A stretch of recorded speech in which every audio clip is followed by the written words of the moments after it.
Assalamualaikum warahmatullahi wabarakatuh. Salam bahagia selalu buat sahabat channel mirisnya kehidupan zaman sekarang. Mari kita simak dan mulai ceritanya.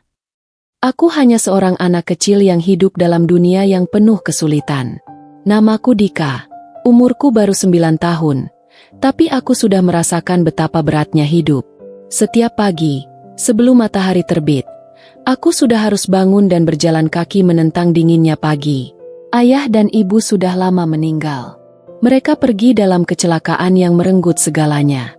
Sejak itu, aku tinggal dengan nenek yang sudah tua dan tidak bisa bekerja. Nenek selalu berusaha memberikan yang terbaik untukku. Namun tubuhnya yang lemah seringkali membuatnya hanya bisa terbaring di ranjang. Aku tahu nenek sangat berusaha. Tapi kami hidup dalam kemiskinan yang semakin mencekik. Nenek hanya bisa membuat tahu goreng. Itu pun terkadang tak bisa mencukupi untuk makan. Suatu hari, nenek memberitahu aku, "Dika, kamu harus membantu nenek. Jual tahu goreng ini keliling kampung, ya?" Nenek tak bisa lagi berjalan jauh. Aku hanya mengangguk, meskipun hatiku berat. Tapi aku tahu, ini satu-satunya cara agar kami bisa makan hari ini. Pagi itu, aku membawa keranjang tahu goreng yang masih panas. Bau harum tahu yang digoreng memenuhi udara. Aku berjalan menuruni jalan kampung yang penuh debu, dan suara langkah kakiku seakan menjadi satu-satunya teman yang setia. Di kampung yang kumuh ini, orang-orang tidak banyak yang punya uang untuk membeli tahu. Mereka pun sibuk dengan kehidupan mereka sendiri, berjuang untuk bertahan hidup, seperti nenek dan aku. Setiap orang yang kutemui, aku tawarkan tahu goreng itu dengan harapan mereka mau membeli. Namun kebanyakan dari mereka hanya melirik sekilas, lalu berlalu begitu saja. Aku tahu betul rasanya ditolak, tetapi aku harus bertahan. Aku harus mencari uang untuk nenek. Terkadang, saat aku duduk di pinggir jalan, menunggu pembeli, air mata ini hampir jatuh. Aku merasa sangat kesepian. Tetapi aku berusaha menyembunyikan perasaan itu. Aku ingin menjadi kuat untuk nenek, karena dia adalah satu-satunya keluarga yang aku miliki sekarang. Tapi entah kenapa, setiap langkah yang aku ambil semakin terasa berat. Semua ini terasa sangat tidak adil. Tapi aku tak punya pilihan selain terus berjalan, menjual tahu keliling dari pagi hingga petang. Pulang ke rumah tanpa membawa uang berarti nenek tidak bisa makan, dan aku tak ingin itu terjadi. Aku ingin nenek bisa tertawa lagi, meskipun sejenak. Aku hanya ingin dia bahagia. Hari demi hari aku terus menjual tahu keliling kampung, berjalan tanpa mengenal lelah. Kulihat banyak orang lain yang juga berjuang untuk bertahan hidup. Mereka juga punya beban yang tak kalah berat. Namun, tak jarang aku merasa seperti anak kecil yang terlupakan, terbuang dalam dunia yang tak memberi ruang bagi kami. Aku selalu berusaha tersenyum meskipun hatiku hancur. Aku tahu, jika aku menangis, aku tak akan bisa melanjutkan langkah. Pada suatu sore, setelah berjalan jauh dengan keranjang tahu di pundakku, aku akhirnya sampai di rumah yang lebih besar dari rumah kami. Rumah itu milik Pak Sandi, seorang pedagang kaya yang sering membeli tahu dari nenek. Aku tak ingin mengganggunya, tapi ada sesuatu yang mendorongku untuk berhenti dan mengetuk pintu. Pak Sandi membuka pintu, wajahnya terlihat lelah, namun matanya langsung berbinar saat melihatku. "Dika, kamu lagi jualannya?" katanya sambil tersenyum. Aku mengangguk pelan. "Iya, Pak, tahu gorengnya baru matang." Pak Sandi memandangku dengan penuh perhatian. "Boleh masuk sebentar? Nenekmu ada di rumah?" tanyanya. Aku terkejut. Tapi kemudian mengangguk dan menjelaskan bahwa nenek sedang tidak enak badan. Pak Sandi mengajakku masuk ke rumahnya yang besar dan nyaman. Di dalam, ada banyak orang, keluarga Pak Sandi, yang sedang makan. Mereka tampak bahagia, tapi saat itu aku merasa terasing, seperti makhluk asing yang tidak pantas ada di tempat seperti ini. Pak Sandi duduk di meja makan, lalu memintaku duduk. Aku merasa canggung. "Dika, kamu tahu nggak? Hidup itu memang berat. Kadang nggak adil. Tapi kamu sudah berusaha, kan?" katanya pelan. Aku hanya bisa menunduk, tak mampu menjawab. Kata-kata itu menghujam hatiku. Kadang, Rasanya aku sudah berusaha semampuku, namun kenyataan tak pernah berubah. Aku masih harus berjalan dengan keranjang tahu ini, berjuang dengan cara yang tak aku mengerti, agar bisa memberi makan nenek yang sakit. Pak Sandi kemudian berdiri dan mengambil sesuatu dari meja. Sebuah amplop kecil ia berikan padaku. Ambil ini, Dika. Untuk nenekmu. Jangan merasa malu untuk menerima bantuan. Nenekmu pasti bangga punya cucu sepertimu. Aku terdiam, tak tahu harus berkata apa. Aku menerima amplop itu dengan tangan gemetar. Dalam hati, aku merasa terharu dan bersalah sekaligus. Aku merasa seolah tak cukup berusaha, padahal aku ingin sekali bisa memberi lebih. Namun, apa yang bisa aku lakukan? Aku hanyalah seorang anak kecil yang berjuang sendirian di dunia yang kadang begitu kejam. Setelah beberapa menit, aku berpamitan untuk kembali ke rumah. Aku tak ingin berlama-lama di rumah Pak Sandi yang penuh dengan kemewahan itu.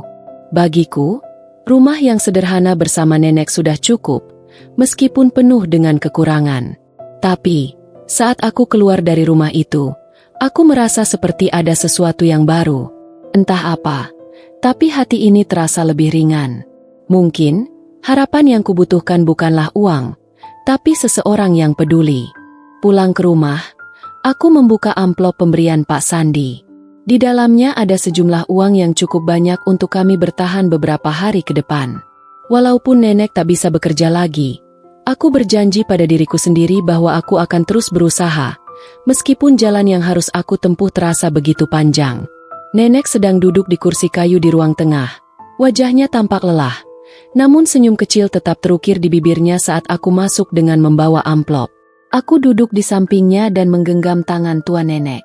Nenek, ini ada uang. Kita bisa beli obat dan makanan yang lebih banyak minggu ini, kataku, mencoba berbicara dengan suara yang lebih ceria. Nenek menatapku lama. Matanya yang keriput tampak penuh rasa sayang. Dika, nenek bangga padamu. Tapi jangan terlalu keras pada dirimu sendiri. Nak, hidup ini tak selalu bisa diukur dengan uang, kata nenek, dengan suara yang lembut namun penuh makna. Aku hanya tersenyum kecil, meskipun hatiku terasa begitu berat. Aku tahu, nenek lebih memikirkan perasaanku daripada dirinya sendiri. Hari-hari berlalu, dan meskipun hidup kami sedikit lebih baik, aku tetap merasa ada yang hilang. Aku terus menjual tahu keliling. Setiap langkah terasa semakin berat.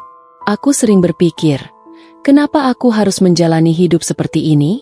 Mengapa orang-orang yang aku temui begitu mudah melupakan kami yang berjuang tanpa henti? Suatu sore, saat aku sedang duduk di warung kopi di pinggir jalan, seorang wanita paruh baya mendekat. Dia mengenakan pakaian rapi, tampak seperti seorang guru atau pekerja kantoran. Aku terkejut saat dia bertanya, "Masih jual tahu, Nak? Ada yang baru?" Aku mengangguk, meski hatiku sedikit cemas. Orang-orang seperti dia biasanya tidak membeli tahu dari penjual kecil sepertiku. Namun, wanita itu tersenyum lembut. "Aku pernah lihat kamu. Ya, di jalan. Kamu tahu, saya pernah merasakan hal yang sama seperti yang kamu rasakan sekarang." Aku bingung. "Apa maksud tante?" Tanyaku penasaran. "Tante dulu juga seperti kamu. Anak kecil yang harus bekerja keras demi orang yang kita sayangi. Waktu itu, aku tak punya siapa-siapa. Ayahku pergi, ibuku sakit, dan aku hanya bisa berjuang sendiri.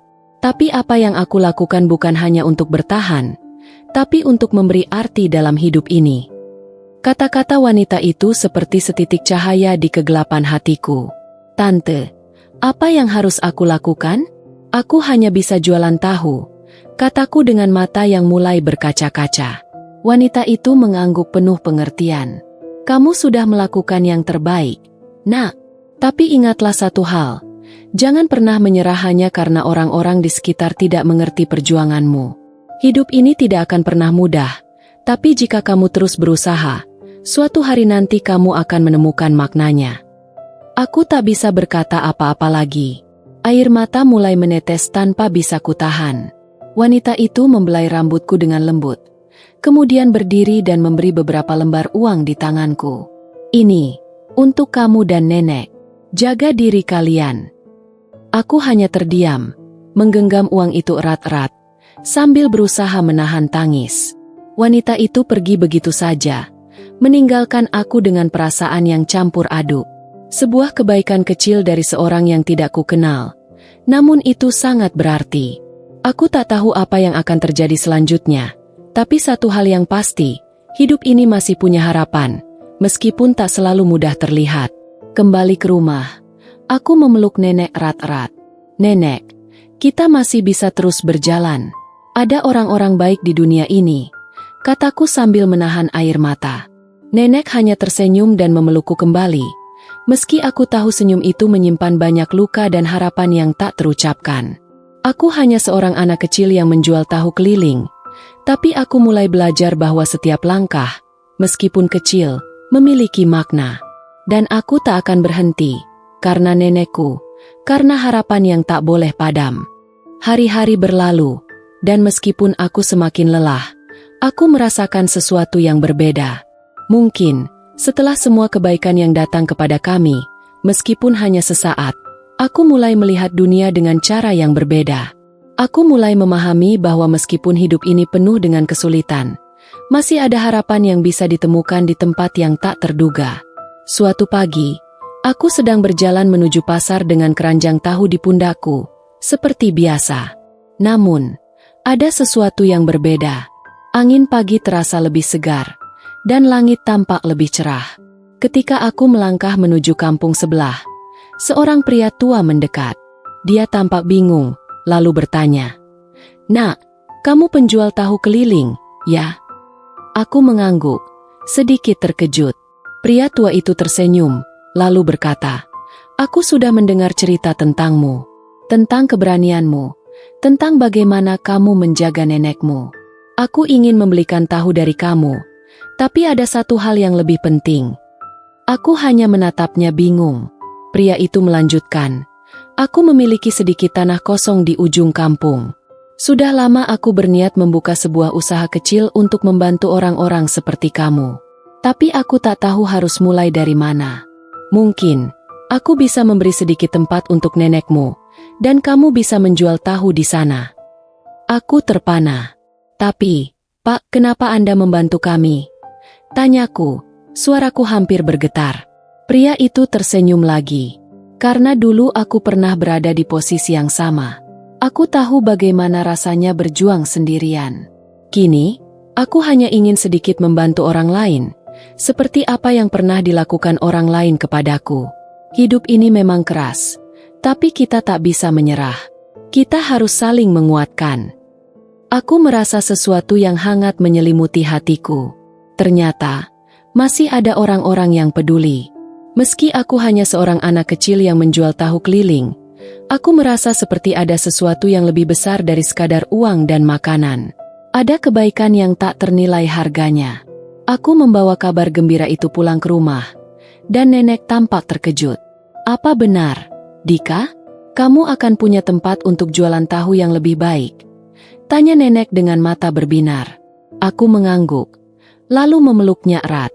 "Iya, nenek, kita akan bisa hidup lebih baik. Tidak perlu lagi khawatir tentang besok." Malam itu, aku duduk bersama nenek, merenung tentang perjalanan kami. Banyak sekali kesulitan yang sudah kami lewati, dan meskipun terkadang rasanya aku ingin menyerah, kami tetap berdiri karena ada cinta dan harapan yang tak bisa padam. Aku tak akan pernah lupa bagaimana kebaikan orang-orang yang tak kukenal memberikan kami kekuatan untuk bertahan. Aku hanya seorang penjual tahu keliling, seorang anak kecil yang hidup dalam keterbatasan, tetapi aku belajar bahwa hidup ini bukan soal seberapa banyak yang kita miliki, melainkan tentang seberapa besar kita bisa memberi, berjuang, dan tetap percaya pada kebaikan di dunia ini. Dan hari itu, aku sadar bahwa meskipun dunia mungkin tak adil, harapan tidak pernah benar-benar hilang. Ia datang dalam bentuk tangan-tangan yang terulur, senyum yang tulus, dan hati yang peduli.